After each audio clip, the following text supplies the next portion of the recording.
Hello everybody, welcome back to our channel. In this episode we're going to be solving a Physics 7a practice problem on the topic of microscopic bond energy. As usual, if you're finding this content helpful, please make sure to leave a like. It really helps grow our channel. So this is the problem that we're going to be working on today. So first off, this quiz has two separate problems, problem 1 and problem 2. The one that you're looking on the screen is problem 1, which we're gonna do first, but we're also gonna do the second problem, which I'm gonna show on the screen, once we get to it. The empty PDFs for every single quiz that I put for Physics 7a are on the, there's a link in the description below, so feel free to open that up and use it as a reference. But just a little heads up, this actually has two separate problems. So this is problem number 1. The picture to the right shows a very small piece of a very large two-dimensional solid. The entire solid has n atoms. Assume n is large enough so that the number of atoms on the edge is not a large fraction of n. So you can treat all atoms as if they are on the interior of this substance. Each pair of atoms has the potential energy shown in the adjacent figure. What is the number of nearest neighbors for each atom in the interior of this solid? What is the number of nearest neighbors pairwise bonds in terms of n in this solid? Based on your response, what is the bond energy of this solid for 1 mole? And then we have to compare the first solid with the second solid in terms of their bond energy. Okay, so as you can see, I have the first part over here. We'll get to the second one when we get there. So let's see. So this is the solid that we're going to be working on. So let's just go ahead and count. So number of nearest neighbors in the interior of this solid would be 4. Because if you are, let's just say this atom, then you have 4 nearest neighbors. Like this. And then if you are this guy, you also have 4 and so on. So the number of nearest neighbors is equal to 4. How many second nearest neighbors? 4 as well. But we're not interested in that at the moment because this problem is only asking us for the nearest neighbors. So part B is what is the number of nearest neighbors pairwise bonds in terms of n of the entire solid. So for the entire solid, that would be the number of nearest neighbors per atom. So that would be 4 times the number of atoms. But we have to divide by 2. So why this? Double counting. I've been talking about double counting on these videos. Very important that we remember it. Why do we have to divide by 2? Well, if you consider this atom, then yes, you have 4 bonds, right? But now, if you consider the atom on the right, you're this guy, then you have your 4 as well. Oh, but then what happens? You just double counted once. What happens if you are this guy over here? Then you have your 4. Oh, but you just double counted again. What happens over here? 3, 4. You double counted these 2. So as you can see, even though every individual atom has 4 nearest neighbors, we do have to divide by 2 because we have been double counting. If I move on and spread out to the entire solid, you'll see that just multiplying by 4 is not enough. You have to consider that you're double counting and divide by 2. So in terms of nearest neighbors per atom, it's 4, but in terms of bonds of the entire solid, which is where you have to consider double counting, you do have to divide by 2 because otherwise you're going to have twice too many. Now, what is the bond energy of 1 mole? Okay, so that should be easy enough. The only thing that I should point out is that by looking at the graph, This value over here is around 1.7. Again, feel free to open up the PDF. That should give you a better look, but I'm just looking at the graph from the PDF that I was given, and it seems around 1.7. Now I'm pretty sure it's 1.7 because the original graph has tick marks, so I counted the actual tick marks. Okay, so E bond. Let's just go ahead and do our 2n times this value over here, negative 1.7 times 10, negative 21. So this is, oh, and I'm using Avogadro's number, so we're just gonna have to put that on a calculator because I have no idea. So let's see. So we have 2 times Avogadro's number, which this quiz that I'm looking at should have it 6 times 10 to the 23. 6 times 10 to the 23. And then we want to multiply that times negative 1.7 times 10 to the negative 21. So where is it? 20, 23. 0.7, 10 to the, yeah, so 20, 40, negative 20, 40 joules final answer. Okie dokie, so now, let's see. Oh yeah, we have to do part D. Sorry, I spaced out. Oh, okay, so now we have to, we have the same number, and we have, are we gonna have more or less or equal energy to vaporize? Okay, we're only considering nearest neighbors. So for this case, we had 4 nearest neighbors per atom. And in this case, maybe I didn't draw it well enough, but the gist of it is that instead of 4, every atom is gonna have 6 nearest neighbors. So this one has 6. And then this one has 1, 2, 3, 4, 5, 6. And then, you know, wherever you are, you're going to have your 6 nearest neighbors. So in this case, because you have more nearest neighbors per atom, then it's going to take more energy to vaporize. So part D here is you're going to need more energy to vaporize, because the number of nearest neighbors is equal to 6 versus 4 on the solid in part A. And it really is as easy as that, because you're only considering nearest neighbors. So instead of multiplying times 4, you're going to multiply times, well, instead of multiplying times 4 here, this is times 6. So instead of having 2n, you're going to have 3n. So it's actually going to be 50% more just by going off these numbers. So anyways, that's problem number 1. So let's just go ahead and do part number 2. So part number 2 is just basically a reset. It's kind of a different problem. Let's just put it on the screen. So problem number 2 says, a scientist needs to know whether the atoms she's using in her experiment are in a bound or unbound state. She has cleverly found a way to experimentally measure the minimum separation any given pair of atoms reach. That is, she knows how close they get, R minimum. She measures this R minimum to be 0.975 sigmas. At that point, she enlists your aid. So we have to use the energy graph below and her measurement to explain how do you know if the atoms are bound or unbound.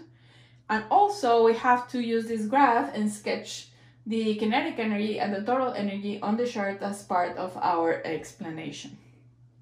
All right, so as you can see, I have a little bit of a sketch going on over here, just imitating the original sketch.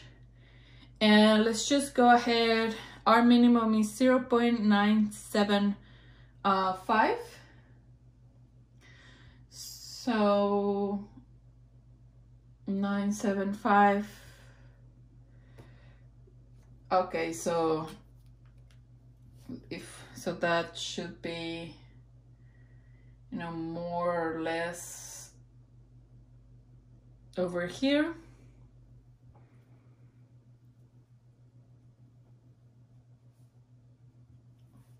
So I'm just gonna, let's just say that this is 0.975 because this is 0.9. This is 0.9 here, and it's also 0.9 on the original graph. I heavily encourage you to use the actual graph on the PDF. You can just open it on a different tab. That's what I'm looking at on my secondary screen over here. So this is exactly 0.5. Okay, so how do we know whether it's bound or unbound? Well, in this case, this is very clearly unbound to me, and I'm gonna explain why as I draw the kinetic and the total in the chart. First of all, this is an R minimum. What does it mean to be an R minimum? Well, if you if you have a substance and the atoms are moving, whenever you have that, so you're gonna have your atoms, right? So let's just draw them, and then they're gonna be like this. They're gonna be moving freely, and then what's gonna happen? They're gonna collide a little bit like this. So if this is the center, this is the distance that the girl measures. This is R min, 0.975. Please notice that this 0.975 is less than the diameter, which means that these ones kind of like, they either overlap if you're thinking in terms of quantum physics, or if you're thinking in terms of classical mechanics, then they get out of shape a little bit. So like it's like two rubber balls. When they bounce, they sort of like get out of shape. So this is the R minimum. And then if they're bounded, they are just gonna, that means that they are just gonna go back up, and they are gonna just be continuously going up, down, up, down, up, down in separation. If they are unbounded, then they are just basically gonna fly off and never see each other again. That's the difference between bounded and unbounded. If they're unbounded, it's just like an ideal gas situation. They just bounce off and then, you know, that's it. If they are bounded, then that means that they are oscillating with each other. Now, how do I know that they are unbounded? Well, this part is important right here. This R minimum is exactly when they collide and they are about to change directions. So when two objects collide, they have an initial velocity and then they collide. And then what happens here at this R minimum? They stop. They have to physically stop before they change directions and go the other way. But there's always this moment, our minimum, where they stop and then they move on. So what is this telling you in terms of kinetic energy? Well, when this stopping happens, kinetic energy is equal to 0. So at R minimum, you stop, and then as R increases, kinetic energy increases as well, because they just change directions, but they are still moving. So at R minimum, we actually have kinetic energy is equal to 0. I'm not gonna use green because this one's green. Let's just use pink. So kinetic energy is equal to 0 at R min, because again, go stop and then bounce back, stop, bounce back. So it's equal to 0. Now the total energy is equal to 0.5. So this would be the total energy. Why is this the case? Well, because E total is just equal to potential plus kinetic. At this separation, we don't have kinetic, so all of it is potential. So that means that your E total is equal to 0.5. So what's left? Well, what's left is just basically kinetic and potential have to add up to zero, have to add up to total, I'm sorry, at every single point. So for example, at this point, which is, you know, around 1.1, we have -1 over here, and these energies actually have to add up to the total. So -1 plus what is equal to 0.5? Well, that would be 1.5. So all the way to 1.5. Well, this is 125, 1.5. So it would be all the way over here, like this. And then it's gonna come down, and over here, we have practically 0. So 0 plus what is equal to 0.5? So that would be 0.5. So this graph over here is gonna come down, and it's gonna stay over here. Because we need these 3 colors to add up, and this is the only way that they add up if this one's gonna be 0. These two have to be equal to each other. And then at every point in time, this holds true. So this is gonna be our kinetic energy. Now, as you can see, kinetic energy here is unbounded. This is the definition of unbounded. You only have one bounded part over here on your graph, but then the other end is completely open. This is unbounded by definition. There is no maximum distance that you achieve here with your spring before you bounce back. On the contrary, it just seems like once you collide, then you just go your merry way and just never see each other again, which is unbounded. A graph that's bounded looks more like the one that I did for the other problem that I just finished, which would be, oh, here it is. I just finished doing this other problem. This is bounded because your potential energy touches the total twice, which means that your kinetic energy is bounded to 0 on both sides. So this is an example of bounded. This one, it's only on one side that you collide, which means that your kinetic energy is completely unbounded on this side. This is unbounded.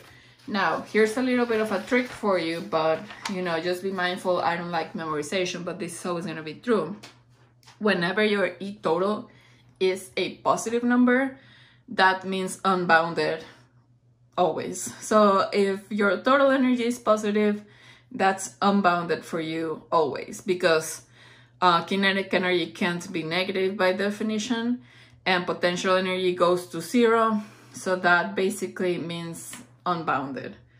Now, if your E total is negative, then that means, no, it would depend on the situation. I don't feel comfortable answering that question. What I feel comfortable saying is that if your E total is positive, then that's unbounded. 1000% sure. So anyways, this was the end of this practice problem, a little bit on the harder side, just because it had 2 complete parts. That makes it harder, you know, we're working against time when we're on a quiz. If you guys have any questions, please make sure to leave them in the comments. I'll do my best to try to get to them in order. And if this video was helpful to you guys, please make sure to leave a like. It really helps grow our channel and make sure that everybody, that it gets to everybody. I'll see you guys in the next video.